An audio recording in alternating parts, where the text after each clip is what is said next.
Hello everyone, welcome back. In this particular video, we're going to focus on the Stork enamine reaction. This is a reaction that was developed by the chemist Gilbert Stark. Now, what this reaction does is it involves the use of an enamine. Okay, so that's the key species here. So the enamine is used as a carbon nucleophile in conjugate addition reactions. Now, conjugate addition reactions, these are the 1,4 addition reactions. Okay, so it allows us to use enamines as the source of carbon nucleophiles. Now, enamines are a class of compounds that we previously saw in the case of carbonyl chemistry.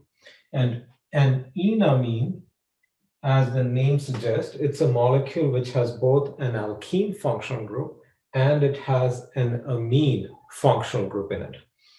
And enamines are conveniently synthesized by the reaction of a carbonyl compound. So if I want to synthesize this enamine, the enamine can be synthesized by the reaction of a ketone with a secondary amine.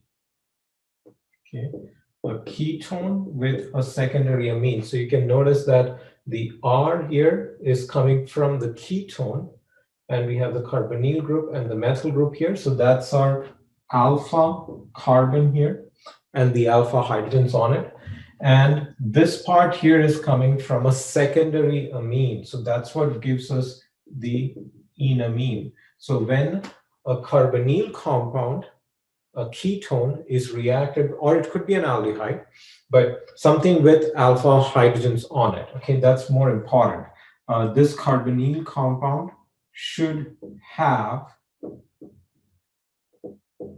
alpha hydrogens.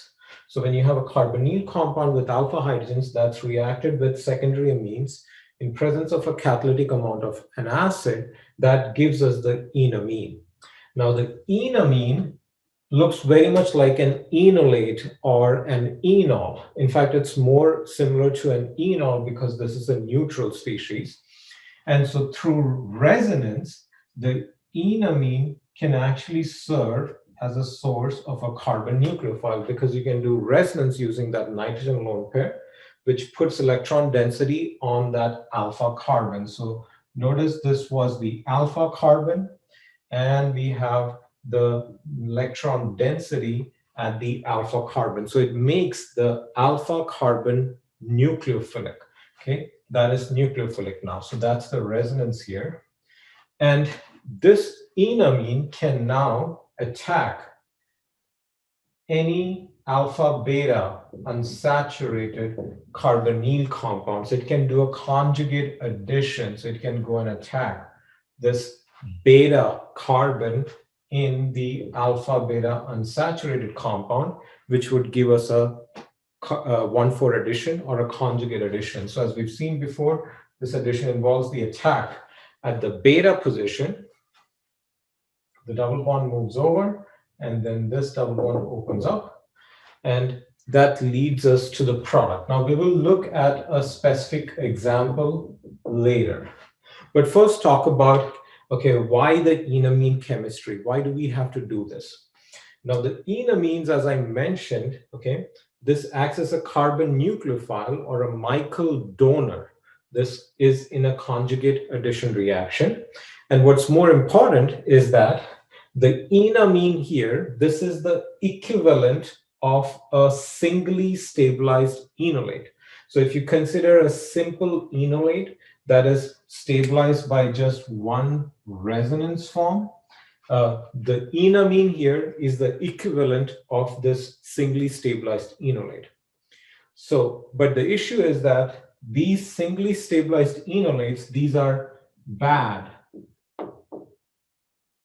Michael donors, okay?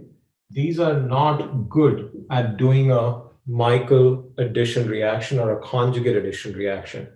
Whereas their doubly stabilized enolates, counterparts, Okay, the doubly stabilized enolates are good Michael donors. So although the singly stabilized enolates are bad Michael donors, using the enamine route helps us to use singly stabilized, something equivalent to a singly stabilized enolate in a Michael addition reaction, because these are less reactive. Okay, the reactivity of the enamine is similar to that of the doubly stabilized enolate. So that's why these are important. And that's the importance of the Stork enamine reaction, that we can actually use something that's equivalent of a singly stabilized enolate in the Michael addition reaction.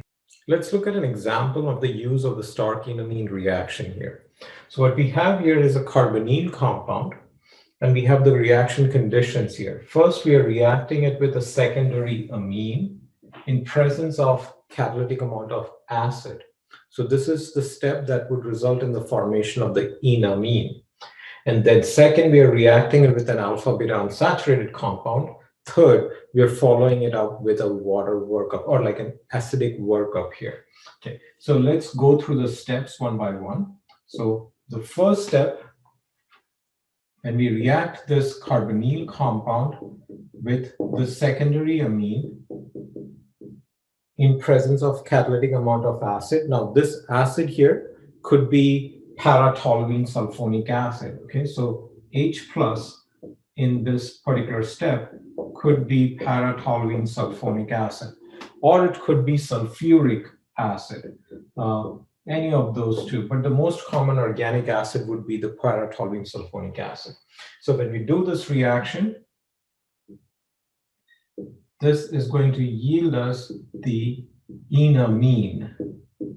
So we'll get the enamine. Now the mechanism of the enamine formation was discussed in a previous video. So please refer to that video if you would like to see the mechanism of this enamine formation. But we get the enamine, and then, as we saw earlier, the enamine here, this is, sorry, the enamine here, this is resonance stabilized, so the lone pair can come down and the double bond go over there. So it becomes a carbon nucleophile. So we get an R positive charge, the lone pair over there.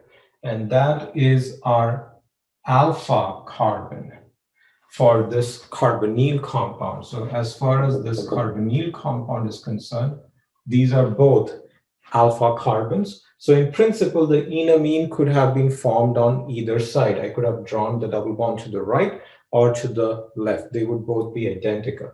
So we get the enamine here, and this is just the resonance involving the enamine. In the second step, when we react this with the alpha beta unsaturated carbonyl compound, and this can be any alpha beta unsaturated carbonyl compound, the enamine is going to do a conjugate addition. So that means it's going to go and attack the beta carbon.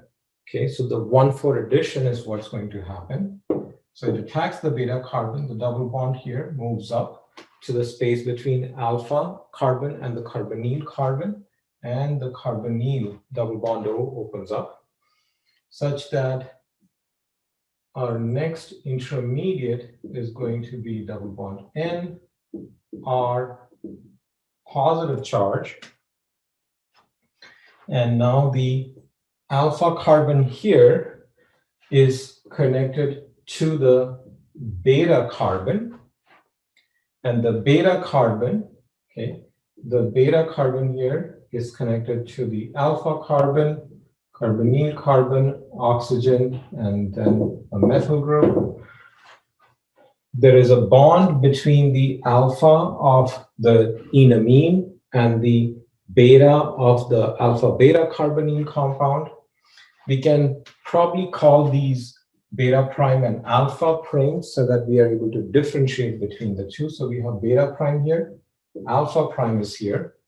There should be a double bond between the alpha prime carbon and the carbonyl carbon. I'm just following my electron push here. And that is the electron push for a 1,4 addition or a conjugate addition. So this is a 1,4 addition reaction. So we get to this enolate. Now, when we do the third step, which is the acidic workup or the hydrolysis here, so when we treat it with the aqueous acid, there are two things that can happen, that will happen simultaneously here. Under these conditions, one thing that happens is that this oxygen is going to get protonated. Okay, so that oxygen is going to get protonated, double bond over there. So we get the OH. And if you look at that structure now, in the previous structure, what we had here was like an enolate, and now we have something that's an enol. Now that's one of the things that happened. Additionally, at the same time, simultaneously under these conditions, the iminium ion here, okay, this is an iminium ion. This part of the molecule is an iminium. This iminium is going to get hydrolyzed as well. And the mechanism of a iminium hydrolysis was also covered earlier when we discussed the enamine formation at the same time. So we will get a product like this, where the iminium is hydrolyzed and our enolate here, that is converted into the enol now. Now, all of this is under equilibrium here, but now the enol that's formed, it will tautomerize again under the acidic conditions. The enol would tautomerize to the keto form, so that our final product is going to be this compound here. So over here we had the enol form of that, and now we are looking at the keto form here. Again, if you want to keep track, this was the beta prime carbon, this is the alpha prime carbon, this is alpha, this is beta prime, and this is alpha prime. So we make this 1,4 conjugate addition product. And so that's the advantage to doing the Stork enamine synthesis, that we can actually do a conjugate addition on a molecule that will not generate a doubly stabilized enolate, because this molecule here cannot generate a doubly stabilized enolate, and the enamine actually helps us do the conjugate addition using such molecules.